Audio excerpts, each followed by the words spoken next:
Welcome to the review for Audio 1, quiz number 6. And we're going to be talking about microphones and some of their properties.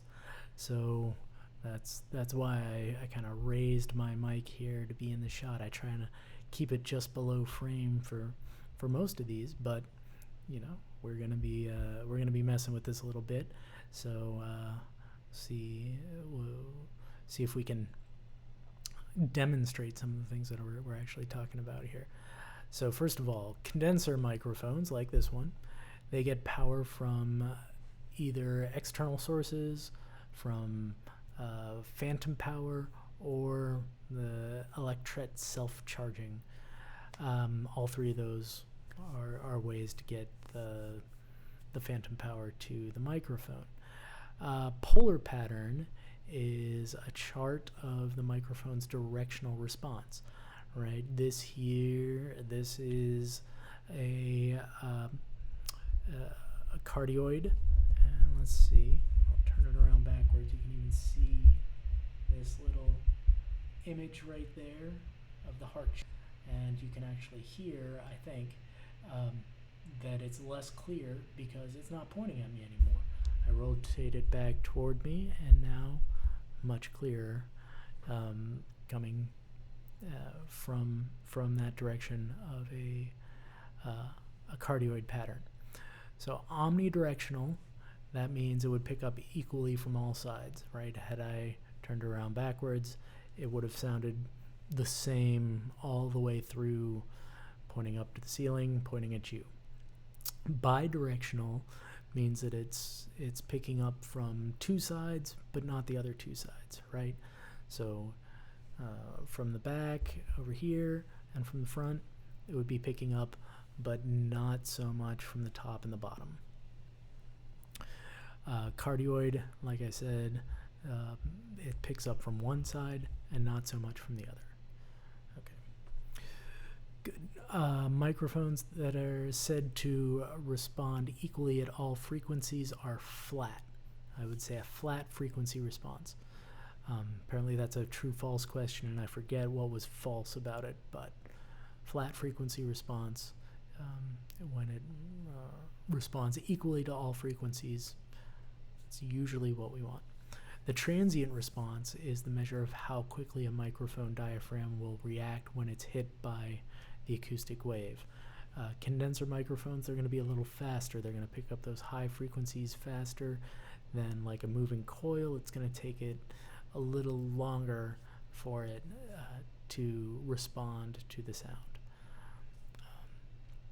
Quarter-inch guitar connectors. Let's see, I can reach down here. I got one of these at my desk. So just right here.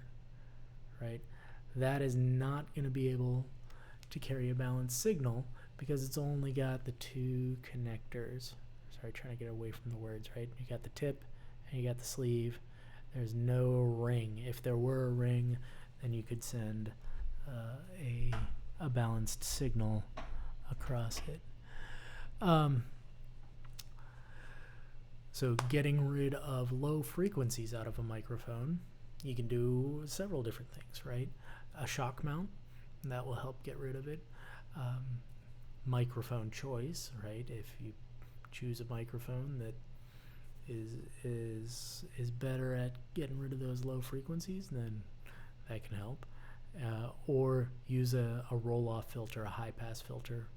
Lets the high frequencies pass, rolls off the low frequencies. Good. Proximity effect. Okay, let's see if we can be fancy now. The proximity effect is the result of a sound source being too close to the microphone. Sometimes not too close. Sometimes this is what we want to get, right? It's an increased bass response. Let's see if I can do this because I know that it will be much louder, but I'm going to get closer to this microphone, try and talk in the same voice, and try to hear if we've got lower frequencies in the words that I'm saying. If I come here and talk in these at this distance, I'm not trying to speak in a lower tone than I was before. But out here and I turn it back up, there, right? It's the same voice, but I have less of the low frequencies, right? If you want that 40s crooner Frank Sinatra voice, you might do that. It's a little trick that you can use. Now there are other problems that you get with it sometimes, but that's the proximity effect. Okay. I hesitate to do this one, but popping is generally associated with microphones when the microphone responds to sounds with a loud noise. So Peter Piper picked a peppers, right? You hear those pops. Yeah, those are bad. We have a popper stopper in the studio, right? Those shields that you can put in front of them that will stop that. Otherwise, you can just move the mic. You can just have the person sing off axis, right?